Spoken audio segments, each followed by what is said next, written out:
All right, good evening, everybody. This is Cathexis, and once again, I have QuantumEraser with us.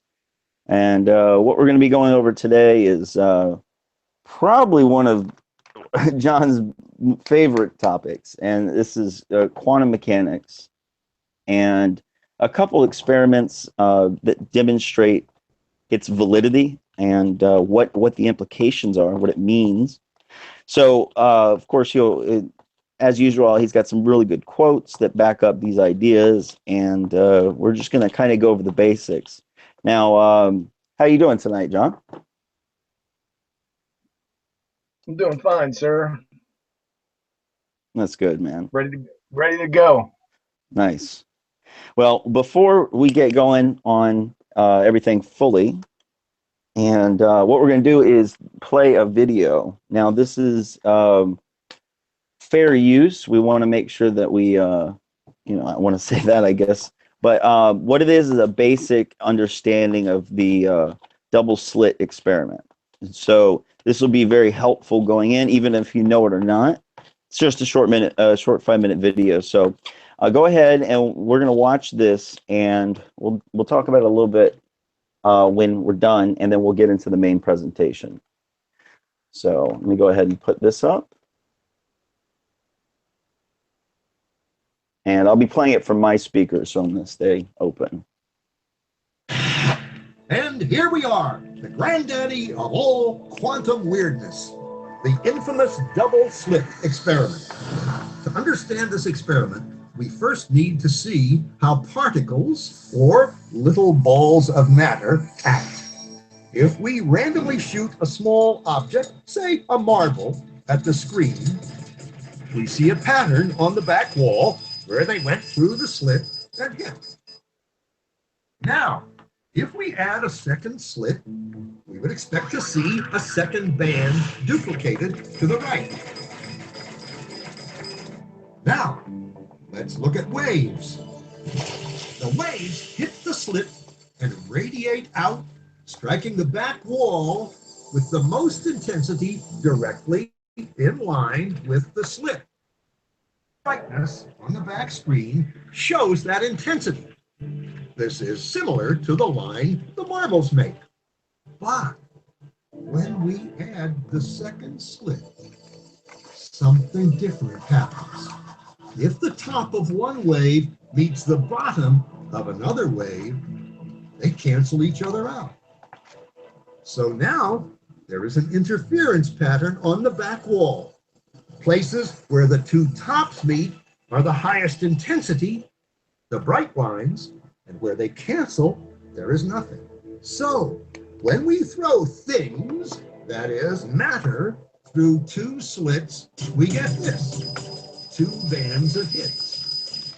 And with waves, we get an interference pattern of many bands. Good so far. Now, let's go quantum.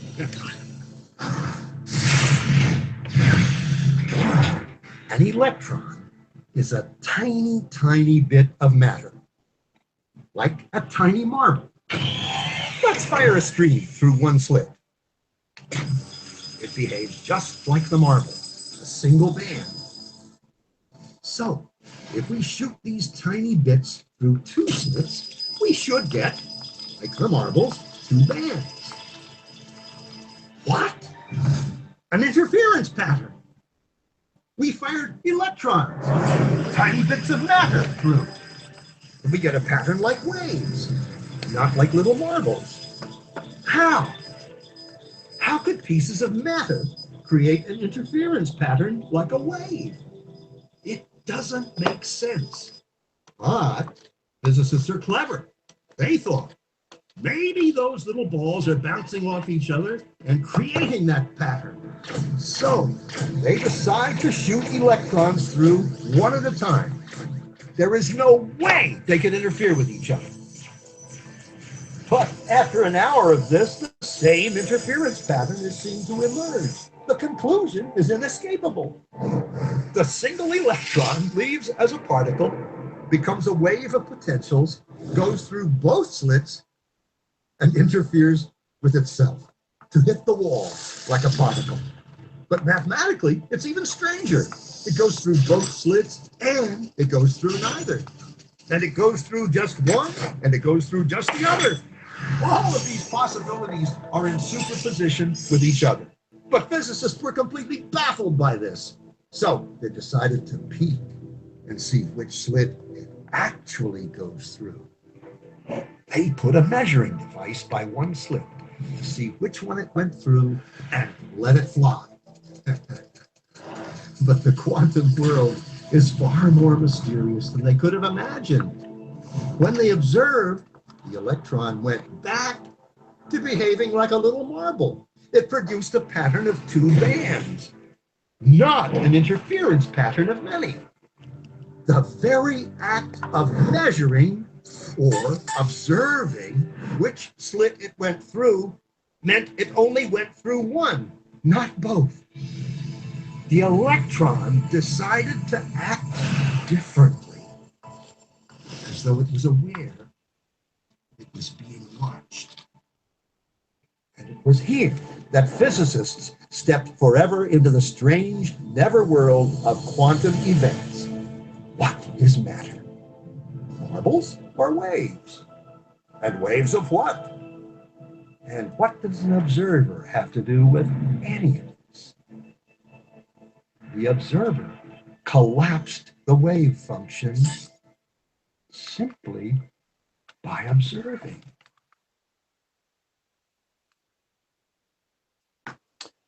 And there you go, folks. And they say it seems That's why this double slit experiment. Sorry about that. And it seems mysterious to the materialist, is really what that interpretation is, in my opinion, where he said that at the end.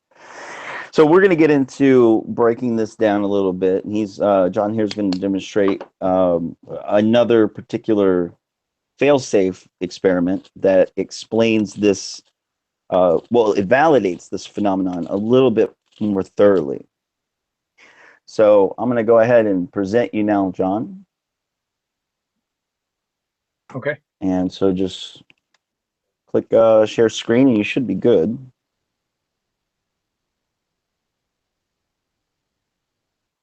All right, I see you. And I'll make sure it's up on the link as well. 1 second.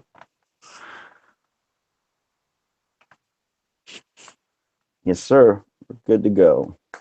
So go ahead and take it away, and we'll go over some things after we're finished. Well, thank you, sir. Well, that video was a good foundation point, just in case there were people that never heard of the double slit and never knew what it meant. I think that's a good foundation video on it.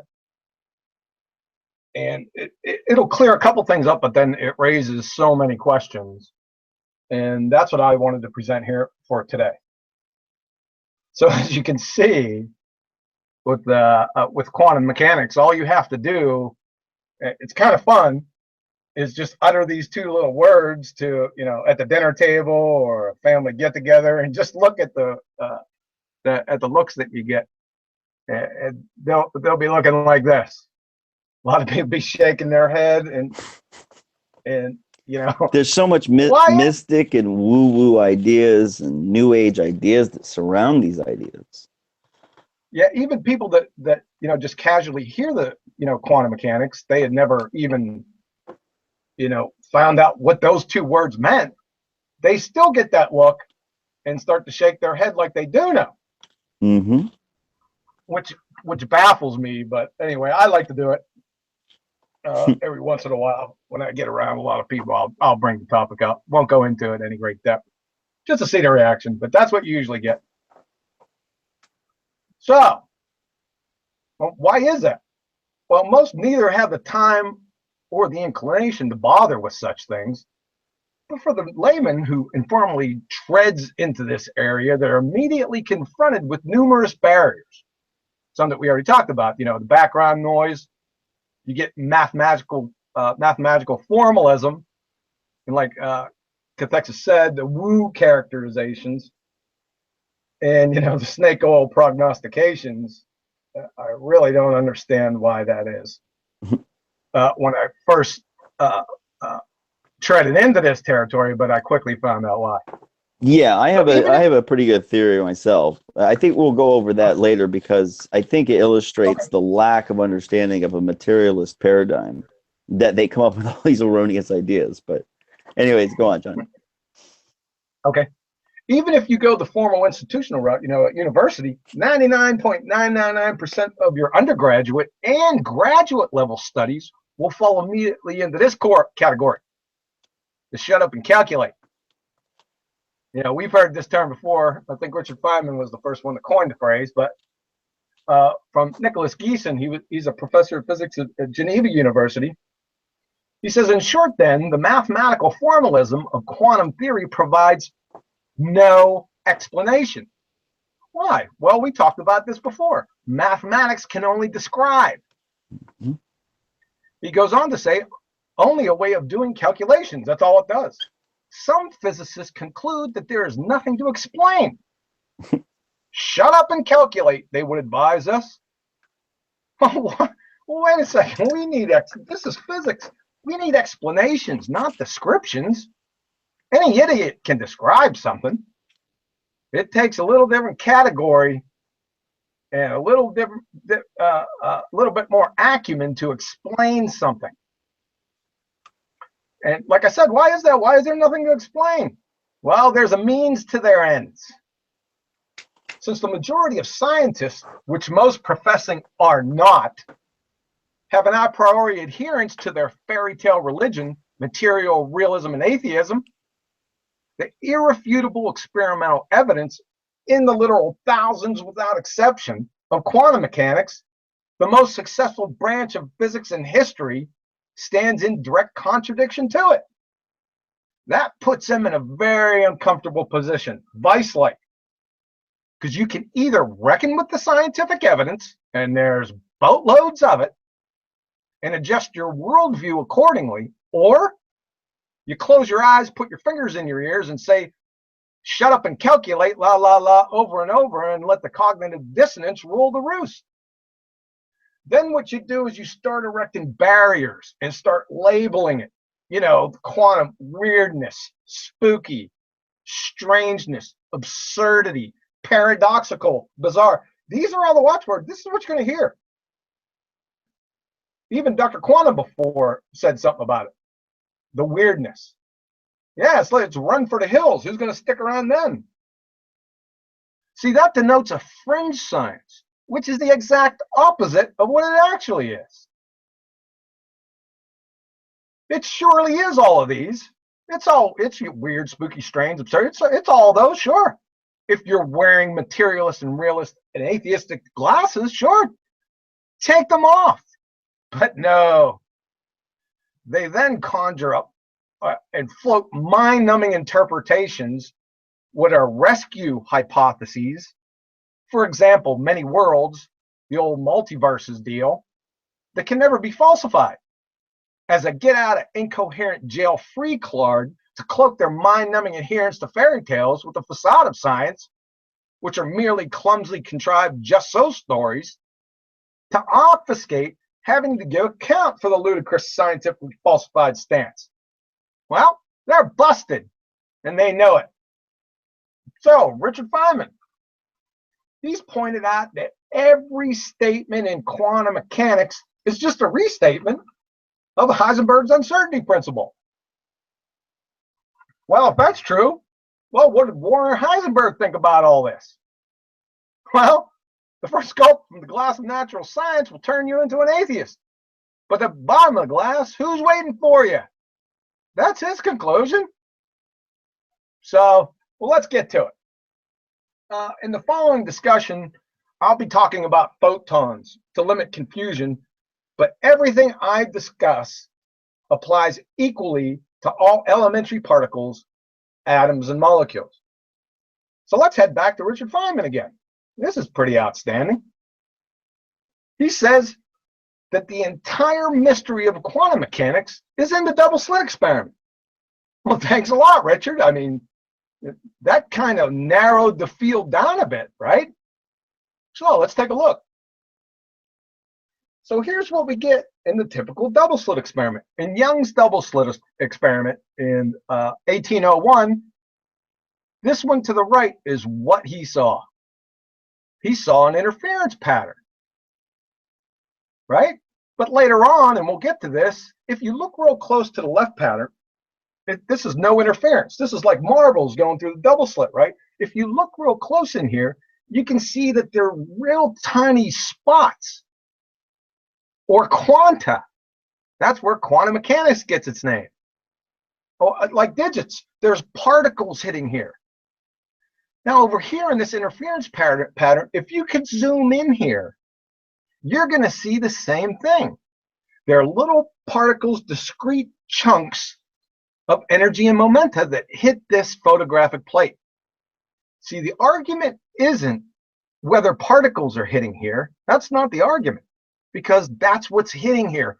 We're looking, the main idea is the overall pattern. The overall pattern of these. So what are these results telling you? Well, on the left, it's telling you that each photon acted as a marble when fired and went through either slit as a particle. On the right, it's telling you that each photon acted like a wave. Very important, the like part, when fired, and each photon went through both slits at the same time. Right? So you say, wait, what? How can it go through? How can it be in two places at once? That makes no sense. Overall pattern is either two columns. That's no interference or wave-like behavior. And as I said, in both instances, at the moment of detection, particles are hitting that detector or photographic plate. The problem? If they're Newtonian particles, we should only see no interference on the left over here, if they were just Newtonian particles. But we see interference to the right. That's a problem. The problem is, what are they when we're not looking, or better, knowing? And two, why is it when we look, that is, measure or to know where they are before they reach their destination, the photographic plate, the pattern changes, and we get a standard particle pattern here to the left. This is a really good slide. So, to the right is the Young's double slit experiment in 1801. There's no photon detectors in this experiment. So, they shone a light, they had a light source, and shown it, through a double slit, and they got an interference pattern on the back wall. So from 1801 till roughly 1910 to the 1920 area, everyone just assumed that light was a wave. That was it. However, some experiments in that time frame, the photoelectric effect and Compton scattering, validated that, well, photons were particles. And they said, wow, whoa, wait a second. These aren't particles. This isn't a particle pattern over here. What's going on? So, like he said, so physicists got wise. They said, okay, let's put what's going on at these slits right here? So they put photon detectors here. And guess what happened? Well, the pattern changed. And they said, well, wait a second. How can just, observing or knowing which path they went through change the overall pattern? So they're pretty stumped at all this. And so you had two camps. So you had the photon detectors are causing wave function collapse up here, right? The only other thing is knowledge of the which path information is causing the wave function to collapse and give these two columns or not an interference pattern. Now, this is very important, this key point right here. Here's where a lot of confusion comes in. I want to iron this out right now. Please ensure that you recognize the distinction between photon slit detectors and the photographic plate. I usually call it as a catcher's mitt because there's a difference here.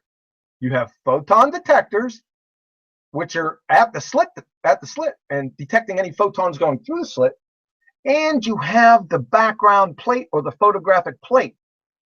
Those are two different animals, and there's so much confusion because people talk about detectors and they don't differentiate between the two, and that just breeds so much confusion.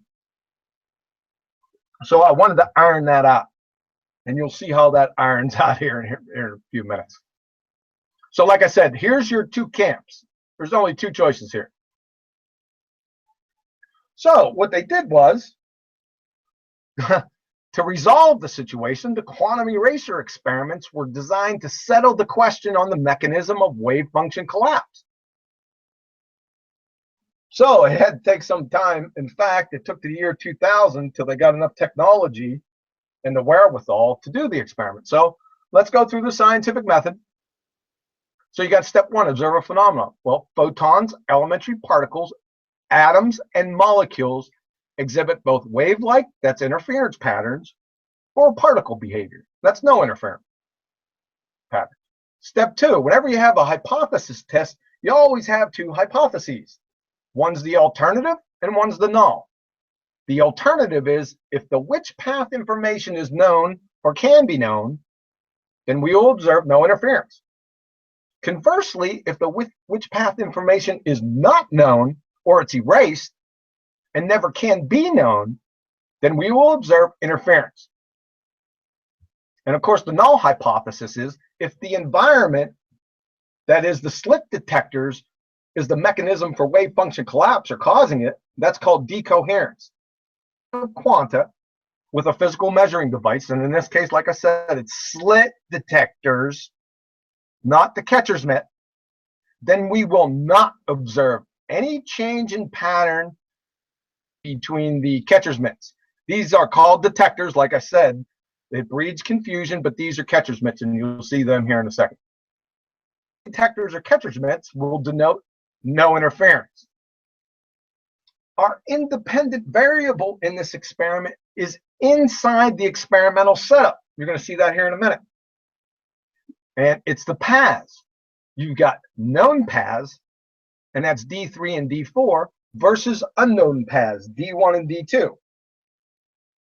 I took the dependent variable right from the actual paper, and what it was saying was it was predicted that the joint detection rates, that's D0 and D1, and D0 and D2, that's R2, will show interference patterns when detector D0 is scanned along its x-axis.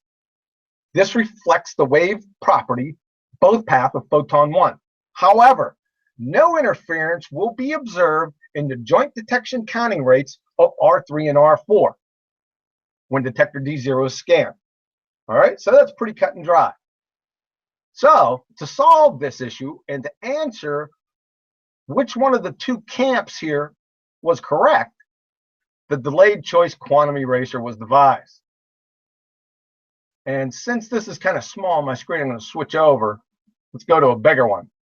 What's going on here? This looks pretty complex, but I'm going to try to break it down, and it should make some sense to you. It's pretty easy once you break it down. So over to the left, you have an argon pump laser over here. It's going to shoot one single photon at a time, not many photons. You have the double slit. You have a BBO crystal that's going to split that single photon into two entangled photons, and this Glenn Thompson prism is going to send them on two different paths. One of the sister photons is called the signal photon, is going to go to D0. We're not going to talk about that one for just right now. For this moment, we're gonna concentrate on this side. And the other photon goes on one of two paths, whether it comes out of slit A, the red path, or slit B, the blue path. Now, this photon goes on one of two paths. Now, before we go there, notice something over here that I didn't mention. There are no slit detectors here. That's very important because remember our question, or the two camps. One of them said the slit detectors were causing wave function collapse, and the other camp said no, it was the knowledge of the which path information. There's no slit detectors here. You cannot tell which one it's going through. It's impossible. That's very important to recognize right now. Now these detectors D1, D2, D3, and D4 are catcher's mitts. That is very important to understand. They're not photon slit detectors. All they're doing is catching these photons. So as you can see in this experiment, if a photon is fired, we don't know which slit it's going through. It's going to come, let's just use the red path. It's going to come down here, and it's going to hit one of these. These green things are half silvered mirrors, BSA, BSB, and BSC. The MBs are full silvered mirrors. They only reflect, whereas these half silvered mirrors, there's a 50-50 chance of the photon transmitting through or being reflected off. That's important to understand. So let's take a path. One photon is fired at a time. The signal photon goes to D0. The idler follows the red path. Well, as you can see, if it reflects off of BSB and hits D4, guess what? We know the path information, because there's absolutely no way a photon fired out of slit B can hit D4, right? And the same thing for D3. Due to the experimental setup, the only way that this detector can be hit in this experiment is if it came out of slit B. There's no way a photon from slit A can come out and hit D3. And there's no way a photon can come from slit B and hit D4. There's no way. There's only one pathway to hit these detectors. Conversely, let's take a look at D1 and D2. Let's go through one. So off the red path, it fires out, it transmits through BSB, reflects off MB, hits BSC, and hits D2. Right? So we don't know the path information because a photon fired out of slit B can do the same thing. It could come down here, transmit through BSA, hit MA, transmit through BSC, and hit D2. So what they're saying here is this path information to D1 and D2 is erased, or better said, it's obfuscated by the experimental setup. So what happens in this experiment is quite amazing. Remember, we have no slit detectors over here. There's no way to know which slit it went through besides where the photon ends up. Like I said, if it hits D3, well, we know where it came from. It came out of B. Hit D4, it came out of A. Every single time that a photon hits here at D4 or D3, we get no interference. Conversely, every single time the D1 or D2 is hit, guess what happens? We get an interference pattern here. It's acting as if, because we don't know the path information, it went through both slits. Just like the previous experiment that I went over before. And it gives an interference pattern here. And a D1. Here's the trip up. If you think that's wild, check this one out. Remember that other photon? The entangled photon, the signal photon, goes to D0. Well, its sister photon, the idler, goes on its path, like I said. The absolutely astonishing thing here is that signal photon hits D0 8 nanoseconds before any of these detectors are hit. In fact, that photon hits D0 before any photon even gets to one the half-silver mirrors, either BSB or BSA. And guess what happens? This photon knows beforehand where its sister or idler is going to end up, because it perfectly correlates when this position here is scanned along its x-axis, the position, it states no interference every single time for D4 and D3, and interference between D1 and D2. There's never any interference patterns with D4 and D3, or vice versa. There's never any no interference patterns with D1 and D2. That means this is space. You can see the space here between these detectors, and time independent. Space and time are totally irrelevant in quantum mechanics. This is absolutely jaw-dropping. So let's go back. Let's see the results. As you can see, when the correlation between D0 and the rest of the catcher's mitts are compiled, look at what we got. Between R1 and R2, we have interference patterns. But R3 and R4 show no interference. So this is pretty easy. Analyze your results. Step 4. As you can see with the results above, the which path information coming from either slit A or slit B was erased or obfuscated by the experimental setup for R1 and R2. So the photon acted in a way as if it went through both slits. It displayed an interference pattern, the same pattern as the traditional double slit experiment without slit detectors. For R3 and R4, the which path information was known due to the experimental setup. It displayed no interference, the same pattern as the traditional double slit experiment with slit detectors. Since there weren't any slit detectors whatsoever in this experiment, that is, slit A and slit B path information was either known or unknown merely by the experimental setup for each R1, R2, R3, and R4 downstream catcher's mitt or detector. So let's go to step 5. Validate or invalidate the prediction. The alternative hypothesis is validated. There is no possibility that the slit detectors collapse the wave function. Why? Well, because there aren't any. Ergo, the prediction was confirmed. Knowledge of the which path information solely collapses the wave function. The null hypothesis is falsified. See figure 1 and 2. It's over. Decoherence is incoherence. So the experimental conclusions.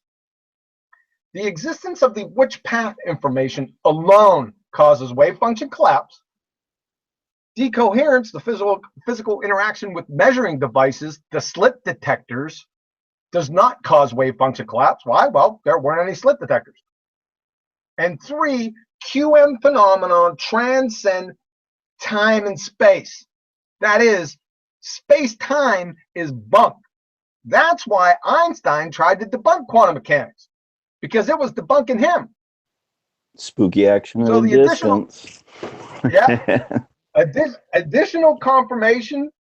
There's a few of them. There's probably hundreds of them. 3 I picked out. But the big one is this one, the quantum erasure with the causally disconnected choice from PNAS. This not only confirms and validates the delayed choice quantum eraser, but validates the time component by 5 orders of magnitude, and the space component by 50 orders of magnitude. This was space, their experiment was space-like separated by 145 kilometers. Now this is the big one.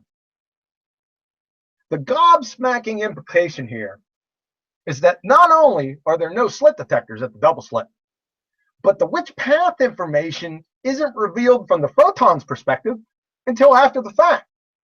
The result, that is, the results are reconciled and compiled by the researcher. It could be days, weeks, months, or years. Here's the rub.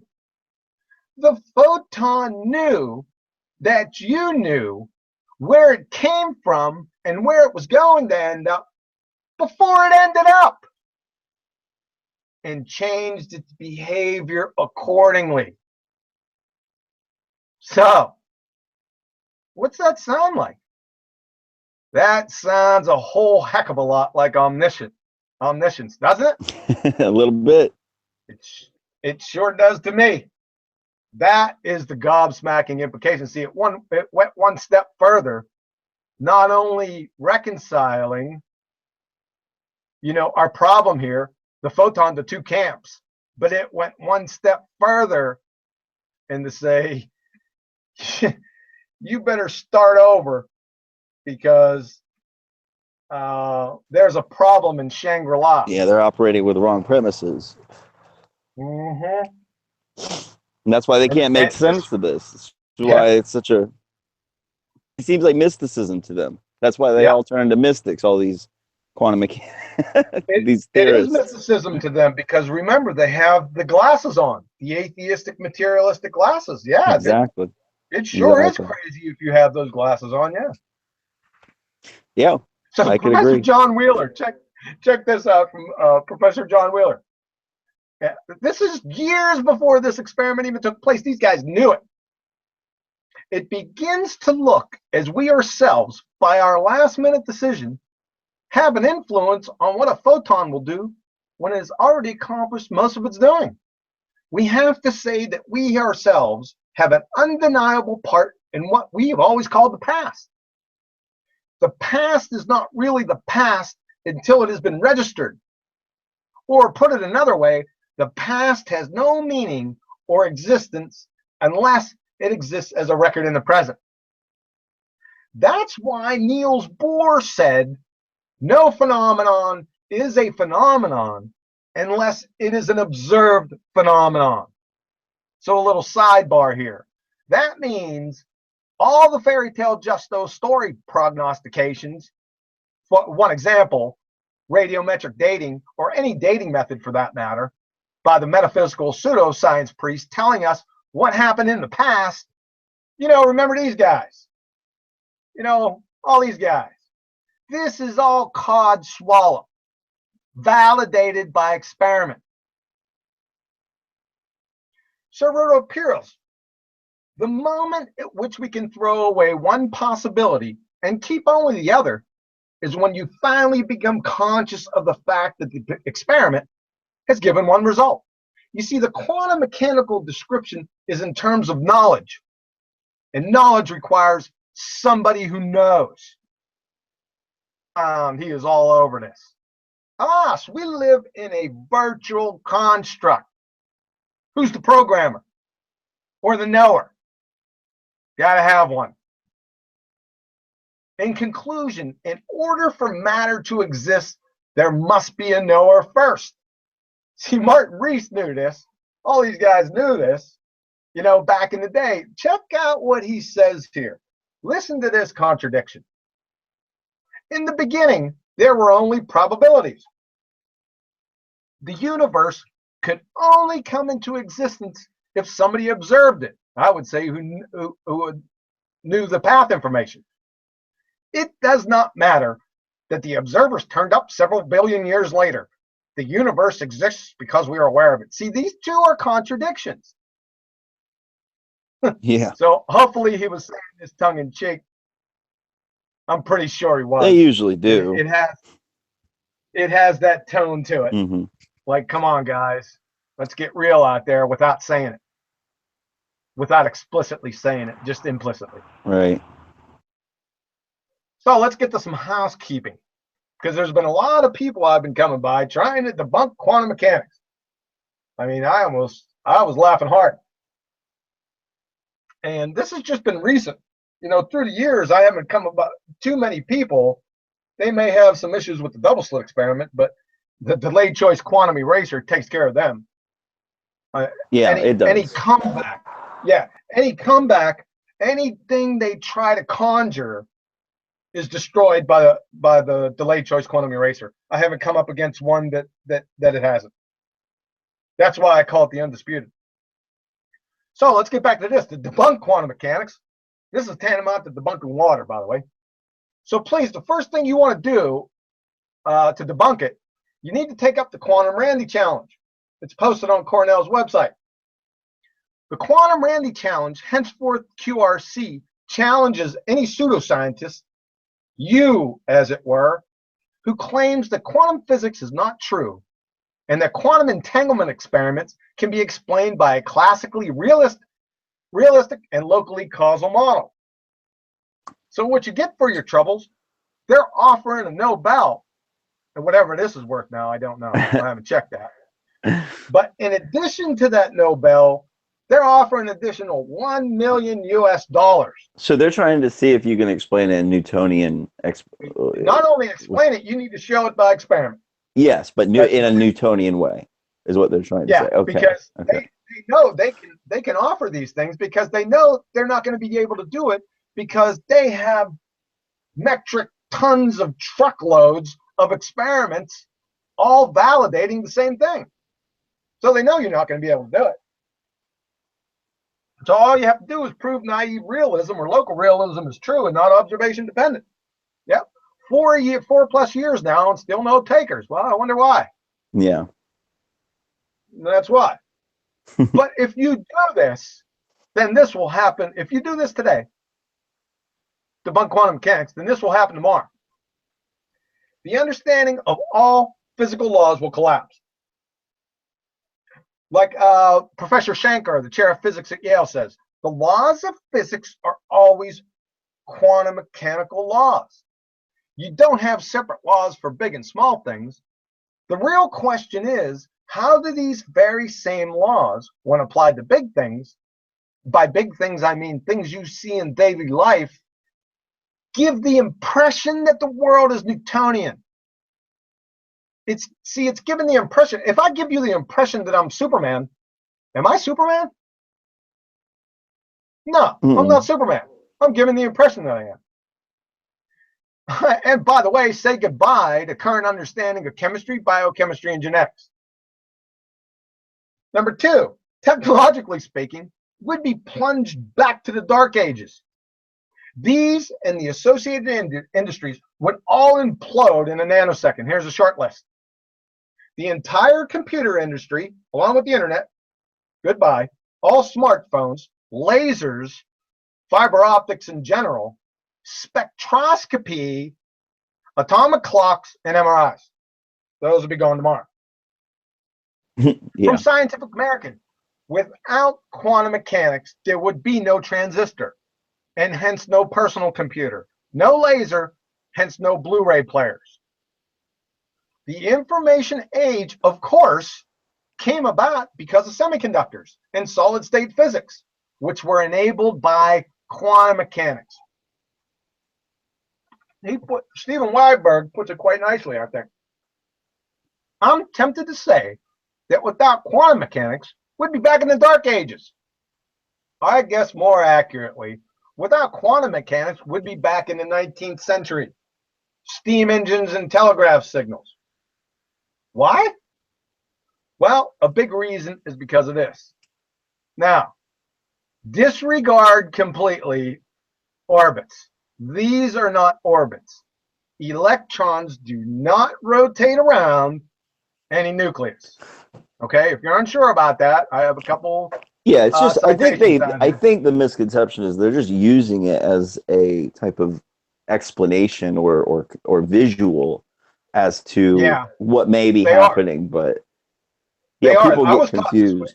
Well, it's atomism. Yeah, I was taught this way. Yeah, it's atomism, and I think that because heliocentricity and all this, there is a correlation to be made about the reason why they speak of it this way in our school books and such. So, but we should all leave that aside because it's not really how they work. It's not what I wanted to talk about. However, let's we'll get into that some other time for sure. But yeah, just I wanted to make that clear for the audience. Yeah, we'll make it real clear, real quick from the organic chemistry textbook. This is university level textbook. Electrons are said to occupy orbitals in an atom. The term orbital is somewhat erroneous, as electrons do not orbit around the nucleus. These orbitals also do not really exist. They're only mathematical constructs. That's it.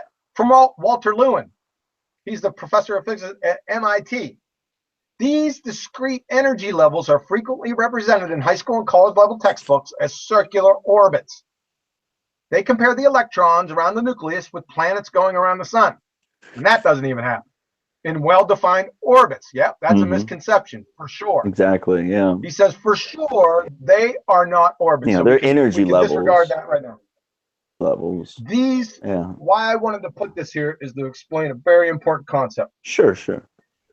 That these are energy levels. This electron right now is sitting in the ground state. That's the relaxed state. That's what we like to be in all the time when we're sitting back watching TV. However, when atoms absorb, it has to be a discrete amount of energy. A certain amount, this electron will kick up into these different energy levels. Conversely, when it emits that energy, whether it comes all the way down to the ground state or does it in steps and release photons, by the way, what I'm trying to show you here is the quantum leap, and it's not the TV show. Whenever these electrons absorb and move up to these energy levels or emit and claw back down to the ground state, these electrons do not traverse the space in between. That's a very important concept to understand. If you understand that, you got quantum mechanics. At least 80% of it anyway. These do not traverse the space in between. Yeah, what does that validate? And how do we know that? Well, because of this. Spectroscopy, emission and absorption spectra. You see, I have different atoms in here. I got sodium, hydrogen, calcium, neon, and mercury. So what this is saying is, you see these the discrete bands? They're called emission lines. And emission and absorption, which is right above, is the same. It's more or less the different sides of the same coin. So with these emission lines, energy, like everything else in this reality, is quantized. That means it's in discrete packets. If that electron traversed the space in between those energy levels, then all you would see from here all the way through is a smudge or a blur on each of these. Smudged and blurred. Yeah. You could never tell anything. So spectroscopy, this really explained, they said, oh, got it now. This makes perfect sense. And like I said, if energy wasn't quantized and the quantum leap didn't exist, then instead of discrete emission and absorption bands, there would be a continuous smudge or blur through the differing wavelengths. That means every single element has a distinct fingerprint. And we can manipulate the electrical properties of the elements. And with the right mix in the amounts, what they call doping, boost conductivity, especially at the nanoscale. I also put in there, quantum tunneling, which we won't talk about, which is really cool. This is the basis for transistors. All they use for quantum tunneling is the interference experiment. Maybe at some point in the future we can get into that. Mm-hmm. It's very interesting. All they use is a proxy on that interference pattern. So from the University of Oregon, in principle, all of atomic and molecular physics, including the structure of atoms and their dynamics, the periodic table of elements and their chemical behavior, as well as the spectroscopic, electrical, and other physical properties of atoms and molecules, can be accounted for by quantum mechanics, fundamental science. So you're still on the market to debunk quantum mechanics? You can pick a number behind Einstein. The line to the guillotine is quite short and it moves extremely fast, like at light speed. Also, another important key point. Photons create the electromagnetic field. They are not the product of EM fields. all electromagnetic radiation, that's the full spectrum from gamma all the way down to radio waves, are produced by photons. Yeah, there's a Do bit of a not, disconnect there. yeah, Sometimes I've yeah, seen. yeah. That's a very important concept to understand. Yeah. And it goes back up to the emission energy absorption spectra. Yeah, Mm-hmm. yeah. Important one. Do not confuse EM waves of photons with wave functions, which we didn't get into too much here, or wave particle duality. So you can see how not only the detector point that I brought up above between the photon slit detectors and the catcher's mitt detector cause problems, this causes a lot of problems too. There's no doubt about that. So, the last gasp of the Wiki Google scientists on amateur night. You'll hear this constantly everywhere you go. Well, quantum mechanics doesn't apply to big things. Really? Well, from quantum interference of large organic molecules in nature communications showed that this molecule, as big as 5,300 atomic mass unit, that's 430 atoms, displayed interference. Wow. Photons here. I mean, this is massive, right? And if you think that's impressive, this one just scuttles that one. Particle physicists successfully placed a metal paddle 30 micrometers long, that's trillions of atoms, in a superposition of moving and not moving at the same time.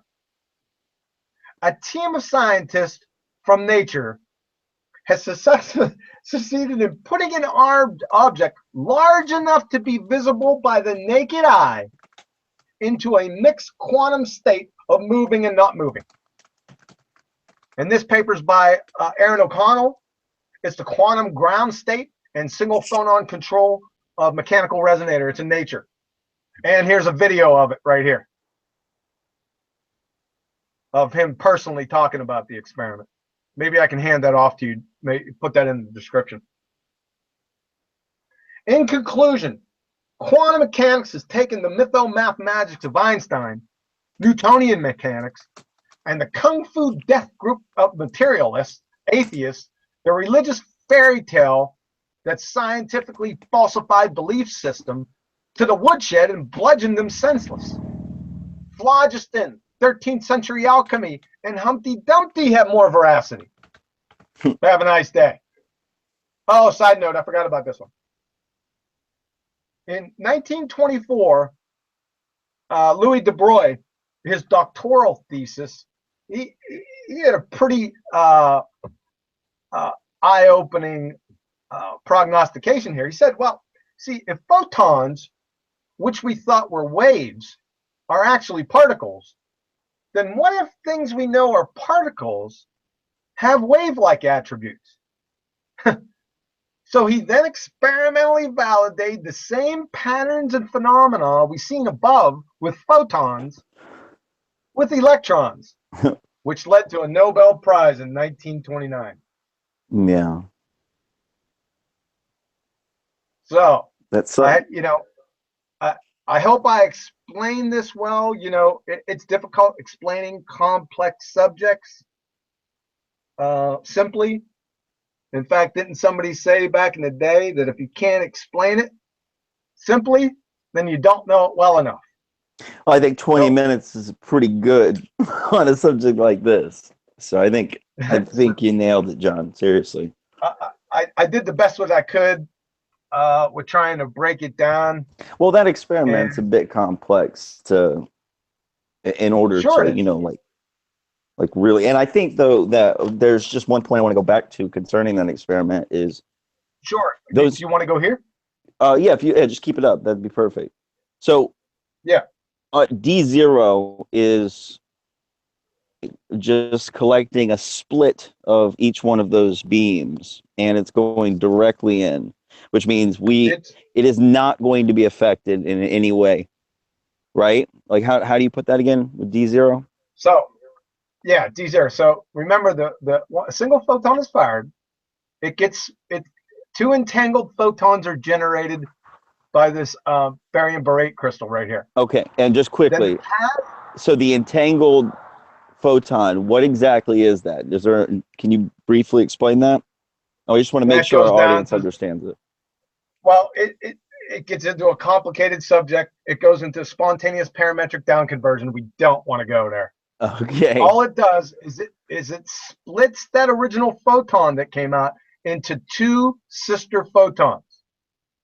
One of the sister photons goes to D0. Its sister then goes on path A or path B. Mm-hmm. Now at this D0, this isn't just a catcher's mitt. You see this position X?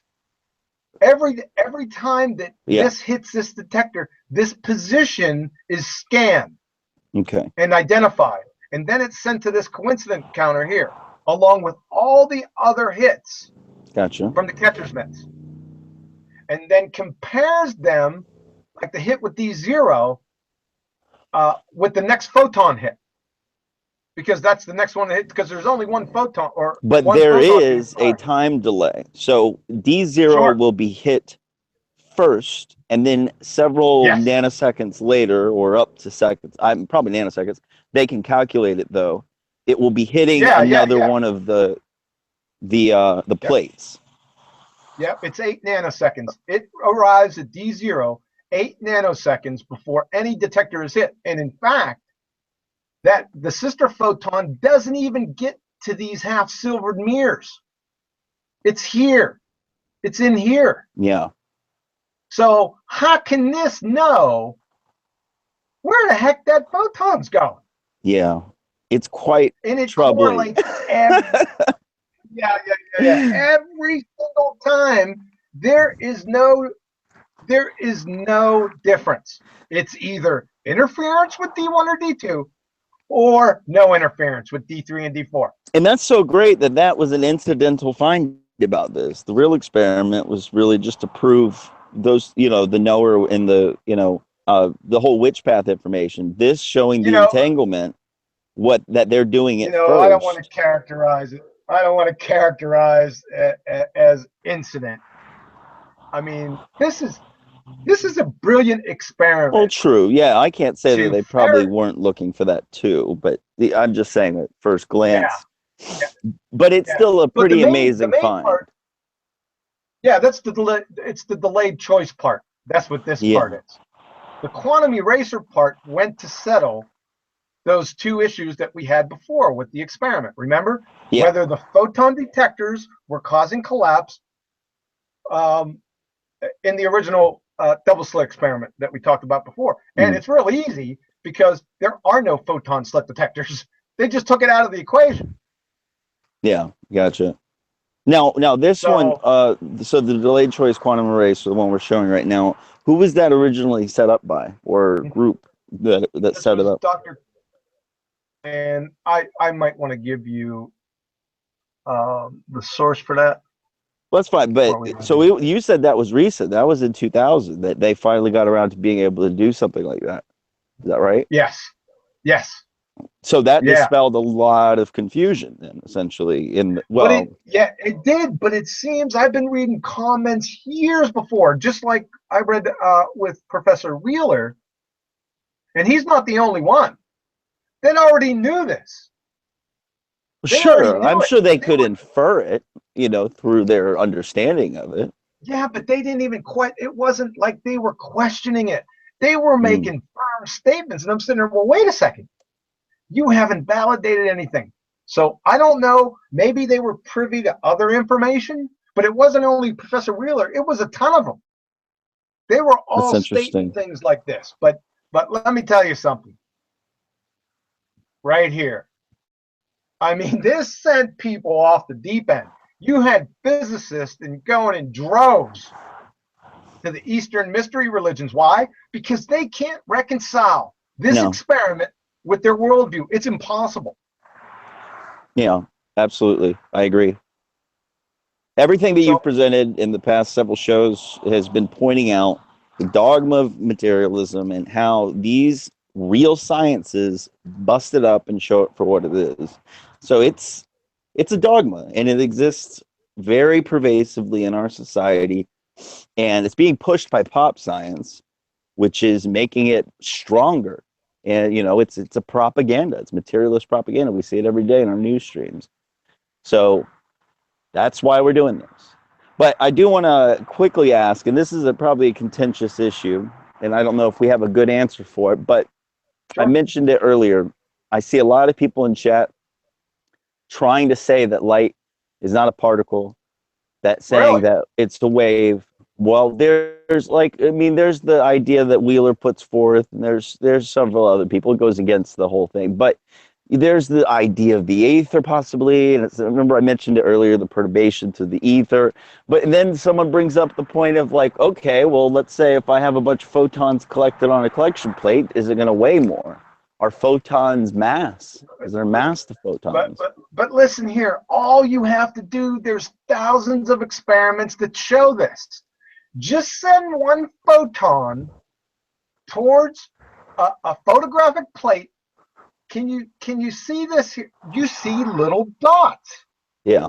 Now, but You know, how do when they a wave hits isolate you, a single photon? I know that they could might. do that these days. Back in the old days, what they did, it was a probability thing. They just made the light real dim, and they pulled the light really far back from the double slit, and they figured out the probability of when one photon will go through. But now they can do it intentionally, one photon at a time. I've seen hundreds of experiments, just one photon at a time. And this is real important. If you're standing 5 feet in front of me and I throw a rock or a pebble and hit you right between the eyes, see, you're going to feel all that energy and momenta hit you in one discrete spot. See, but a wave, like a physical wave, like a water wave, the energy is spread out across the whole transverse dimension of the wave. If I hit you if I throw a bucket of water on you, it's going to hit your entire face. You're going to get soaked. Okay. Yeah, I'm actually saying I looked it up too while I was asking you. It says, in a nutshell, by lowering the intensity of a light source to the point of zero emitted by the source and then slowly increasing it is what they've done originally. But now they have the detector. They have single photon detectors, and it looks like they've gotten better with their technology. Yeah, that one experiment I sent you, you can't play it because you get a copyright strike for sure because Morgan Freeman's on it. But Anton Zellinger does it right in front of you. Okay. He does it right in front of you. He's got the laser, and he starts firing, and you can see the little dots. You know, those little dots are discrete chunks, quanta of momenta, and electrons have the same behavior. If you don't know the Witch path information, guess what you're going to get? You're going to get this pattern right here. Oh yeah. It's phenomenal. The implications are really powerful, and and it's so funny because when I was in that paradigm, that materialist, rationalist, atheist paradigm, quantum physics was spooky to me. That was the best. Well, I mean, I'm not meaning seriously, but I mean it was one of these mystical things. So when I learned about it, I was like, how did you learn about it? well, I had heard murmurings of it, and I saw that movie that we actually played the video from. What the bleep do we know? But that was in like 2004. Then I tried to read up about it, and I was just getting into college at the time when I discovered this stuff. But still, there didn't seem to be a good answer for it. So that had this mystical quality to it. This is why the New Age attaches to it, because these people are coming out of a strong materialist paradigm, trying to reconcile this stuff. So the only thing they think is that it has to be some mystical action going on, Well, you or see, there whatever. was no problem with the technology, right? See, there is no problem with that. There's no argument there. I mean, for all the technology, this is slam dunking it. It's over. The problem lies in what it means about the nature of our reality. Yes. That's where the argument is. And I told you that the argument is based on, for most physicists who are materialists, they can't reconcile it. That's why there's such a tension with it. Listen, take those materialist glasses off, we're good. Yeah. This lines up. It lines up with idealism. So I don't know. Yeah. I mean, I had one guy the other day tell me he debunked the double slit experiment by showing single slit diffraction. I'm speechless. Yeah, I saw that. And you know, there is a gentleman on here that a lot of people respect. I think that's who you're talking about, the Ken Wheeler gentleman, theory hypothesis. Who? No, it wasn't. No, it wasn't Ken. I don't. No. He was referring to Ken Wheeler's ideas about quantum physics. No, but he showed the video. Yeah, that was one of the videos of him, Ken Wheeler. Are you sure that's Ken Wheeler? Yeah, that's what I had linked. I'm pretty sure. When the guy in the Hangout said it to you, and you went and looked further for it, and he brought up the video he was showing was theory hypothesis, who is Ken Wheeler. His theory about quantum mechanics is that it is electromagnetic in nature, the ether, that light is a wave, it's not a particle. He claims he's a cameraman, and his camera doesn't weigh more after a day of shoots. You know, it's all of this line of thinking. Well, what does he have to say about spectroscopy? I can just put this up.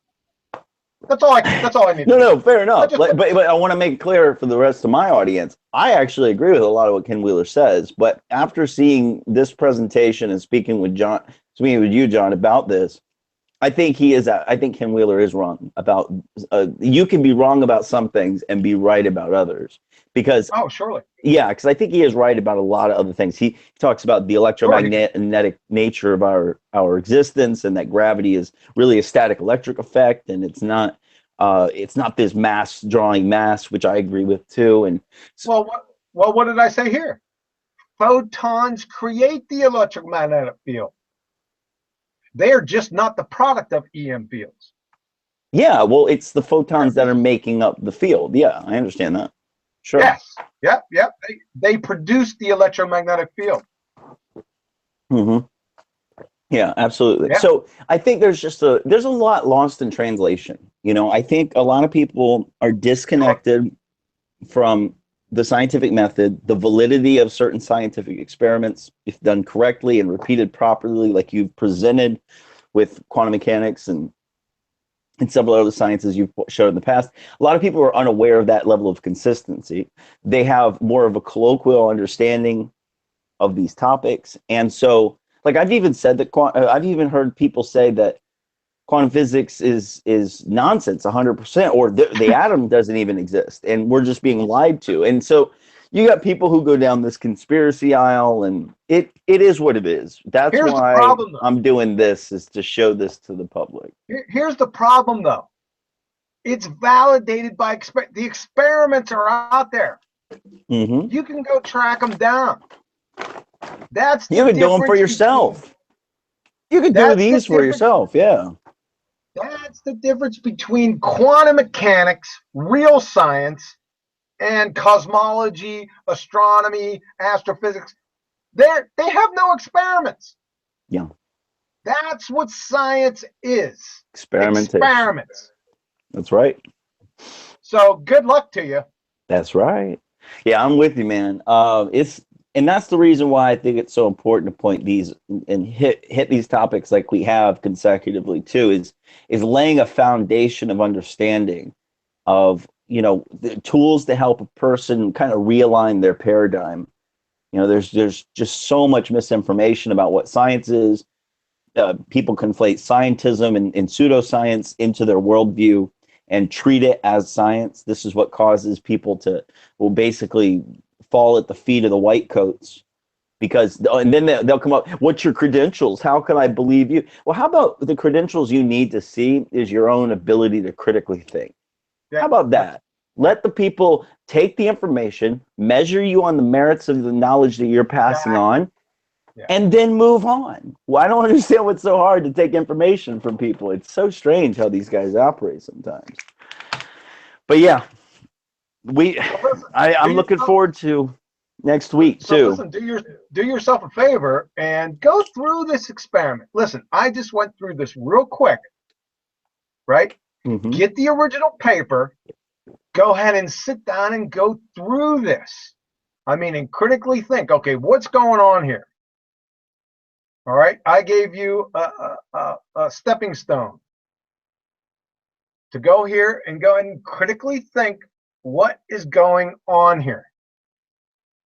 I mean, the simplicity of this experiment, it looks complex, like I said, but it's actually, once you get down to it, once you have a good understanding of it, it's really actually quite simple. It is. It's really simple. Like, I remember when the first time you had showed it, I'm like, what the hell? And it just takes one or two passovers to really understand the significance. And honestly, it took when you showed it to me earlier today, we went through the presentation. What was it, 30 minutes later that I had the damn epiphany? Yeah, I called you up and I said, are you kidding me? The entangled photon knows before the other one? I didn't even realize it. Hey, that's what's yeah. You're not the first one. Yeah, it's an impressive thing. It really is an impressive and staggering thing when you realize this and realize that this is real, repeatable science and the implications of it. But it takes a good while for somebody in a different paradigm to kind of evaluate what this means, and hopefully they can come to some better conclusions. Well, and it's difficult for most people because, they're busy with their daily lives, and it's hard to take 2,000 hours out of your time and devote to focusing on these experiments, because you got to focus. I mean, they'll lose you pretty quick. Sure. But once you get down, once you go through these, especially when there's help with illustrations, going through and explaining these experiments, you'll get it. Yeah, I agree. It's the implications that are going to rock your world. Yeah, absolutely. Yeah, that's the implicate. See, that's the part that most people have the biggest problem with, because it doesn't line up with what they previous believed, and that creates a lot of problems. Yeah, because they had a Newtonian. Well, no, they actually believed it was a wave, right? So it up until what, 1901 or 1920 or so. Yeah. You mentioned that last quote. Yeah. So they did think it was a wave of energy, right? But they thought it was a wave because it acted like water waves. But we can get into this here. When something's fired here, see, they described this. What Schrodinger did was, he was a graduate student. What he did was, he looked at all these experiments and noticed the pattern. It's really easy to notice because you got interference patterns every single time. And what he did was, he reverse engineered the experimental results and said, well, if this is the case, then this had to be going on back here. So he came up with a description of the wave function. See, the wave function is not a physical wave. There is no medium. Mathematical construct that explains the results of this experiment. That's it. Now, I'm not saying that it wasn't, yeoman's work, to get there. No doubt about it. He received the Nobel Prize for it. But that's what he did. So the mathematical description's fine. You can describe it all day long. Thank you very much. Now explain it. Yeah. See, his mathematical description was only describing the superposition. But if you think what a superposition is, you've got something is in superposition of itself. It's nonsense. Yeah. Something can't be two places at a single time. It's absolute nonsense. Yeah. So the mathematics or the formalism of quantum mechanics, see, nothing's derived. The mathematics isn't derived. It's conjured to explain the structure. They had to have a theoretical structure here, so they're just describing it. Well, descriptions only go so far. We need explanations. Why? The why and the how. Follow? Yeah, I do. You know, so I just, what is Einstein's opinion on quantum mechanics? Didn't he try to disassociate Einstein it? didn't. Yeah, because like I said, it destroyed space-time. Yeah, it says right here, in 1930, Einstein argued that quantum mechanics as a whole was inadequate as a final theory in dealing with the cosmos. Sure.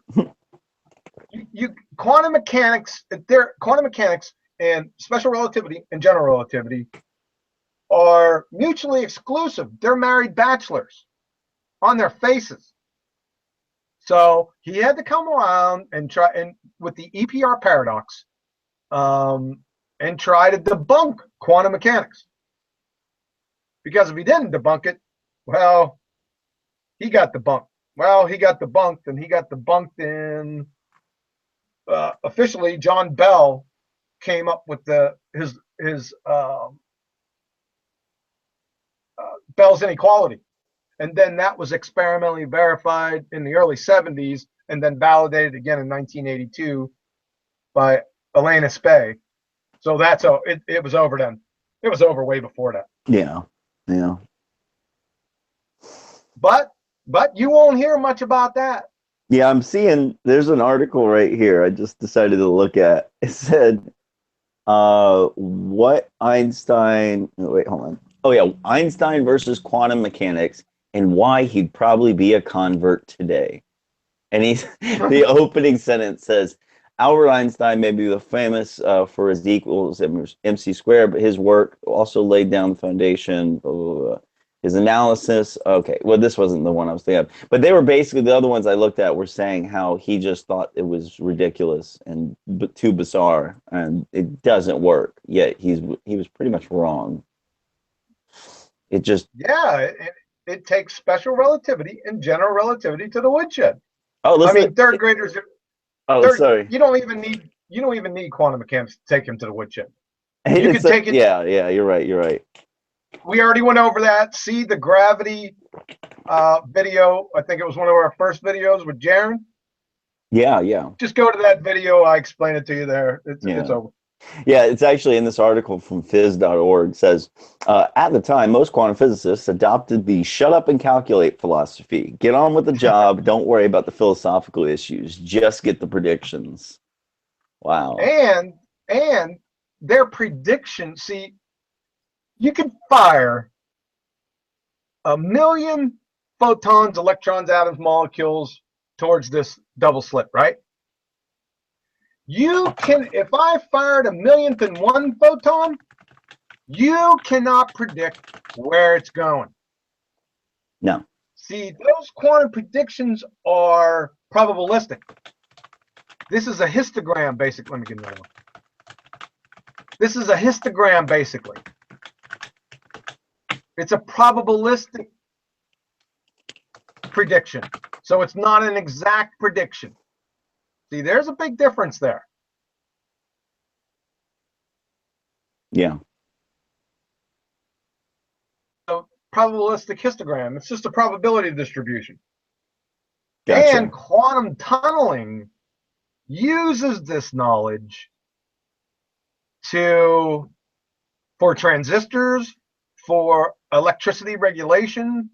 If you want to get into quantum tunneling, look up Josephson junctions. I mean, we'll have to. You know what we should do is do like an episode of peripheral science, things that kind of apply to the topics that you brought up.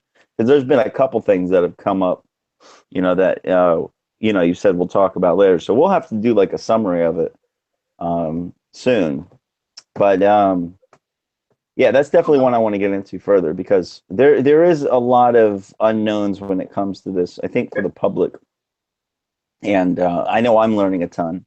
Sure. So, um, but just quickly, next week, for everyone's listening, we're going to be doing kind of a summary show of where we have gone from to where we are now in a philosophical context. I'm going to be writing up kind of a presentation of sorts, going over each one of the topics that we've discussed and the implications. I might even have on another guest as well. I'm still thinking about how I want to do the show, but then from there, I think with those understandings, if you've been watching consecutively, I think you'll be able to kind of grasp the reason why we're going to approach topics like cosmology and some of the larger, um, which are really philosophically driven. And this is one of the biggest points I want to make, and how we can discuss it better and pull apart what a model is and what it isn't, and what reality is, and how they relate, and if they relate at all. This is all the stuff that I really want to get into with our next show. So I just wanted to put that out there for everybody. Um, I'm sure you'll be up for that, right, John? Oh, no problem. Yeah, we'll work on it, throughout the week. We'll be in touch, and I'll give you a couple ideas and see if we can bounce some ideas about back and forth. But Okay. is there anything else you'd like to add this evening? I don't think I can add anything. No, I think you said it all quite nicely. I appreciate that. Thank you. Yeah, definitely. So I'll go ahead and finish it up tonight. We'll make it another rather short one. Thank you, everybody who has been supporting us, everybody out in the live chat who's been listening. Like I said, we'll keep everybody posted on when we're going to put the information up. John wants to kind of compile everything in more of like a PDF, so we can just kind of pop it out at once. So, do apologize for anybody who's been asking for the presentations, but it's his work. We want to make sure that he's covered in all ways. But anyways, everybody have a great night. Thank you so much for coming around and listening. You guys take care.